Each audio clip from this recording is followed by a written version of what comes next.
দর্শক আসসালামু আলাইকুম। আপনারা সবাই কেমন আছেন? আশা করছি সবাই অনেক ভালো আছেন। বন্ধুরা দেখতে পাচ্ছেন আমাদের গ্রামগঞ্জের কৃষকেরা বাড়ির আশেপাশে কিভাবে এই বিলাতি চাষ করে থাকে। এটার নাম হচ্ছে গ্রামগঞ্জে কিন্তু আমরা বিলাতি বলে থাকি, কিন্তু শহরের মানুষজনেরা এটাকে মিষ্টি কুমড়া বলে থাকে। এই মিষ্টি কুমড়া খেলে কিন্তু বন্ধুরা আপনারা অনেক উপকার পাবেন বন্ধুরা। তো বন্ধুরা দেখতে পাচ্ছেন এই মিষ্টি কুমড়া চাষ করার জন্য বন্ধুরা অবশ্যই বাড়ির আশেপাশে আপনারা প্রতি জমিতে এই মিষ্টি কুমড়া যে বীজগুলো রয়েছে এই বীজগুলো আপনারা জমিতে রোপণ করবেন, তাহলেই কিন্তু আপনাদের এই মিষ্টি কুমড়াগুলো খুবই সুন্দর এবং মিষ্টি হবে খেতে। তো আমরা নিজেরাই কিন্তু এই মিষ্টি কুমড়াগুলো চাষ করে থাকি বাড়ির আশেপাশে। তো আপনারাও চাইলে কিন্তু খুব সহজেই এই মিষ্টি কুমড়াগুলো চাষ করতে পারেন।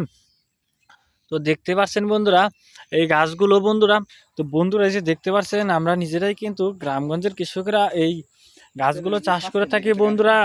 তো বন্ধুরা এই বাড়ির আশেপাশে আমরা কিন্তু খুব সহজে এই মিষ্টি কুমড়া চাষ করে থাকি। মিষ্টি কুমড়ার মধ্যে রয়েছে প্রচুর ভিটামিন। তো আমরা খুব সহজেই দেখতে পাচ্ছেন এগুলা চাষ করে থাকি, আপনাদেরকে মিষ্টি কুমড়া দেখাচ্ছি। তো এই যে দেখতে পাচ্ছেন বন্ধুরা এই যে মিষ্টি কুমড়া। তো বন্ধুরা এই মিষ্টি কুমড়া খেলে কিন্তু অনেক মজা পাবেন বন্ধুরা। তো বন্ধুরা অনেক সুস্বাদু এই মিষ্টি কুমড়াগুলো আমরা কিন্তু খুব সহজে বাড়ির আশেপাশে চাষ করে থাকি। তো আপনারাও চাইলে কিন্তু খুব সহজেই কিন্তু এই মিষ্টি কুমড়াগুলো চাষ করতে পারেন। তো দেখে নিন বন্ধুরা এই মিষ্টি কুমড়ার যে পাতাগুলো দেখতে পাচ্ছেন এই পাতাগুলো কিন্তু চাইলে আপনারা শাকভাজি করেও খেতে পারবেন এবং চাইলে কিন্তু আপনারা রান্না করেও খেতে পারবেন। এই যে মিষ্টি কুমড়ার ফুল দেখতে পাচ্ছেন আপনারা, এই ফুল খেলেও কিন্তু বন্ধুরা আপনারা অনেক উপকার পাবেন।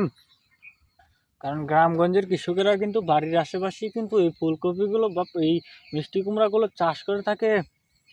মিষ্টি কুমড়া কিন্তু খুব সুস্বাদু একটি সবজি। এই সবজিগুলো কিন্তু আপনারা চাইলে হাট বাজার বা বিভিন্ন বাজারে কিন্তু আপনারা চাইলে বিক্রিও করতে পারেন। অত্যন্ত উপকারী কিন্তু এই মিষ্টি কুমড়াগুলো কিন্তু আমরা খুব সহজেই খেয়ে থাকি। তো বন্ধুরা অত্যন্ত উপকারী এই মিষ্টি কুমড়াগুলো কিন্তু গ্রামগঞ্জের কৃষকেরা কিন্তু খুব সহজে বাড়ির আশেপাশে অল্প খরচে চাষ করে থাকে এবং তারপর এই মিষ্টি কুমড়াগুলো কিন্তু তারা নিজেরাও খেয়ে থাকে, আমরা নিজেরাও কিন্তু খেয়ে থাকি।